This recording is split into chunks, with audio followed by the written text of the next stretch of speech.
नाशिक ऐकत नाही, कोण खायला त्याला दात गेले, डोळे गेले, कान गेले, आणि हे सगळ्या दरदर अशा अवस्था आहेत.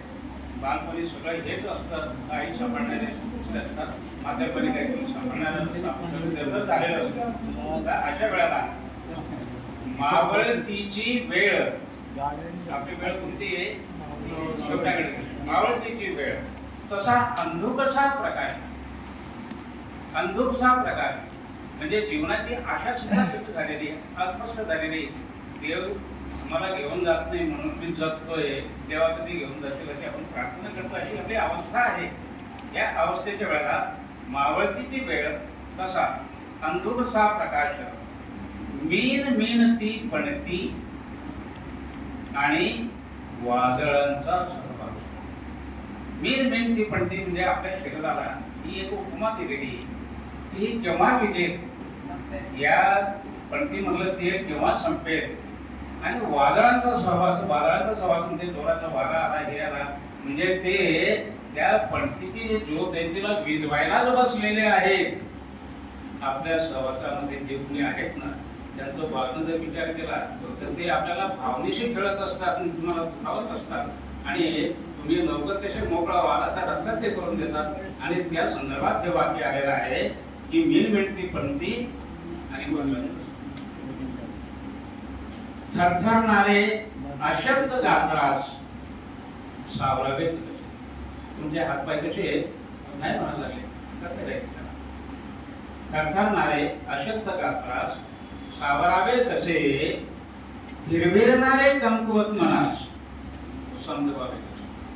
माणूस म्हातारा झालाय, गात्र शिथिल झालेली आहे, अकार्यक्षम झालेली आहे, पण मन मात्र तरतरीत आहे, मन कल्पना तरतरीत आहे, त्याची इच्छाशक्ती फार जाणली आहे, त्याला मागचं पुढचं भविष्य जे असेल ते आठवतंय, आणि तुम्ही हे केलं ते केलं असं हे काय माझ्यासाठी एवढ्या मोठ्या जोरात कल्पना त्याच्या मनाशी पुरत असतात.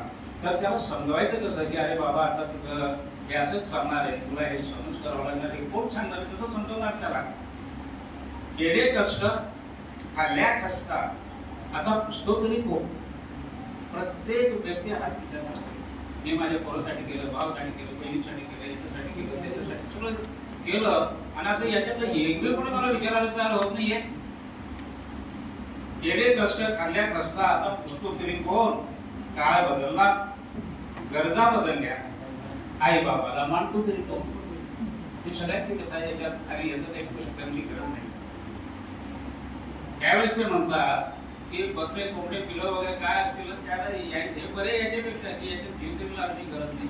मग त्यावेळेस माणूस उद्वेगाने असं म्हणायला लागतो, तुम्हापेक्षा पक्ष्यांची केले लवकरच स्वतंत्र जगतात. ते बकरीचं पिलो काही तास पुढे मारतं, कोंबडीचं पिलो काही मिनिटात पुढे मारतं, इतरांची गाईचं याचं माणसाच्या पिलाला मात्र अनेक वर्ष सांभाळावं लागतं. अरे तुमच्यापेक्षा तर ते बरे, ते लवकर होतात, आणि ते चालायला लागले, उडायला लागले, ते त्याचे मोकळे होतात. ते काही गौरेशाने काही हे नाही. आपलं तसं नाही, पिढ्यान ते माझं करून अजून मार करून उचलायच्या मागे लागतात.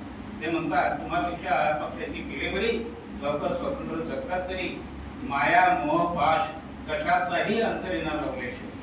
आणि शेवटी म्हणतो तरी नको ही दशा, आता ही हवी एकच नको रे बाबा. तेव्हा आता पुढे झालं आहे सूर्यास्ता सम, जसं सूर्य धीरे धीरे धीरे धीरे मावळतो त्याच्या अगदी याच्याने आत्मा खग ने जगदीशा. खग म्हणजे पक्षी. तेव्हा हा जो पक्षी त्याच्या सारखा आणि मला सांगितलं जाऊ दे असं प्रत्येकाला म्हणायची वेळ येऊन जाते. आणि म्हणून असं व्हायचं नसेल, आनंदी जीवन जगण्यासाठी कायदा आहे, आपला तो अधिकार आहे, शासनाने मान्य केला आहे, पण त्याच्यासाठी पुढे आलं पाहिजे. त्याच्यासाठी हा काय म्हणायचं काय म्हणायचं टाकलं पाहिजे. पुढे आल्याशिवाय समस्या सुटणार नाही. त्यावेळेस एक ठेवावं लागेल, एक तर समस्या सुटेल तर तुमची लवलेश सुटून जातील, नातेवाईक पोरं सोळं सुटून तर तुम्हाला ठरवायचं काय करायचं ते करावी, काही तुम्हाला करावी हे तुम्ही ठरवा. मी तुम्हाला प्रश्न टाकला होता, कोणाचा प्रश्न तयार